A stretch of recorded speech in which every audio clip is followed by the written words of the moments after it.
ناپاکی کی حالت میں درود پاک پڑھنا یا اللہ کا نام لینا یا دعائیں پڑھنا جائز ہے یا نہیں، یہ بڑا امپورٹنٹ مسئلہ ہے کہ اگر کوئی بندہ یا عورت یا مرد ناپاکی کی حالت میں ہے تو وہ اس میں اللہ کا نام لے سکتے ہیں یا نہیں لے سکتے ہیں، یا جو وظائف ہیں، ذکر و اذکار ہیں، درود پاک ہے یا دعائیں وغیرہ، یہ سب پڑھ سکتے ہیں نہیں پڑھ سکتے، ٹھوکر لگ رہی ہے یا اللہ خیر کہہ سکتے ہیں یا نہیں کہہ سکتے ہیں، کیونکہ وہ تو ناپاک ہیں۔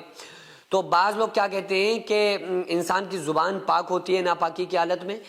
صرف بدن اس کا ناپاک ہوتا ہے اور زبان پاک ہوتی ہے، جبکہ ایسا نہیں ہے۔ اگر کوئی بندہ ناپاکی کی حالت میں ہے، کوئی عورت پیریڈ سے ہے یا مرد حضرات نجس ہیں، تو اس کنڈیشن میں قرآن کریم کا پڑھنا بھی جائز نہیں ہے اور اس کا چھونا بھی جائز نہیں ہے۔ کچھ لوگ کہتے ہیں کہ زبانی پڑھ سکتے ہیں قرآن لیکن وہ چھو نہیں سکتے، یہ بالکل غلط بات ہے۔ نہ قرآن کریم کو آپ پڑھ سکتے ہیں ناپاکی میں، نہ اس کو چھو سکتے ہیں۔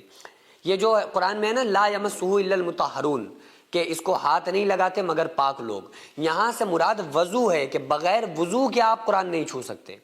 ناپاکی کی حالت میں تو قرآن کا پڑھنا بھی جائز نہیں ہے، اس کو چھونا بھی جائز نہیں ہے۔ آپ زبانی بھی اگر قرآن پڑھ رہے ہیں نا ناپاکی کی حالت میں، یہ بھی جائز نہیں ہے۔ ہاں، اتنی اجازت ان اساتذہ کے لیے ہے جو پڑھاتے ہیں، پڑھانے والے لوگ جو ہیں،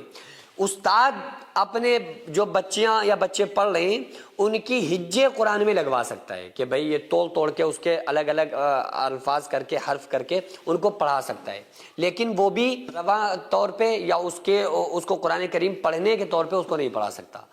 بس ہجے لگوا کے صرف استاد کے لیے اتنی اجازت ہے کہ وہ ہجے لگا کے اس کو توڑ توڑ کے الفاظ کو پڑھا سکتا ہے۔ باقی اس کے علاوہ ناپاکی کی حالت میں نہ قرآن کا پڑھنا جائز ہے نہ چھونا جائز ہے۔ اب رہا مسئلہ قرآن کے علاوہ تمام چیزوں کا، جیسے ذکر و اذکار ہو گئے، ٹوائلٹ میں جانے کی دعا، باہر نکلنے کی دعا، بسم اللہ الرحمن الرحیم پانی پینے سے پہلے پڑھنا، یا کھانے سے پہلے بسم اللہ وعلی برکت اللہ پڑھنا،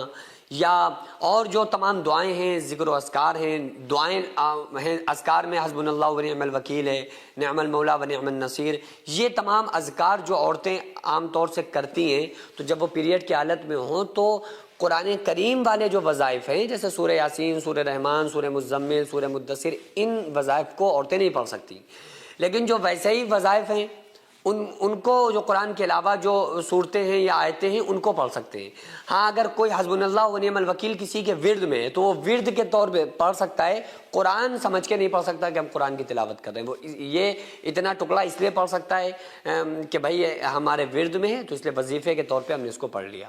اس کے علاوہ کوئی درود پاک پڑھنا چاہتا ہے تو درود پاک بھی ناپاکی کی حالت میں آپ پڑھ سکتے ہیں۔ یا اللہ خیر کہہ رہے ہیں، گرا کوئی ٹھوکر لگی، یا اللہ خیر آپ کہہ سکتے ہیں، اللہ کا نام لے سکتے ہیں، ناپاکی کی حالت میں جائز ہے، ٹھیک ہے۔ اور بہرحال قرآن پڑھنے کی نہ اجازت ہے ناپاکی کی حالت میں، نہ قرآن کو چھونے کی اجازت ہے۔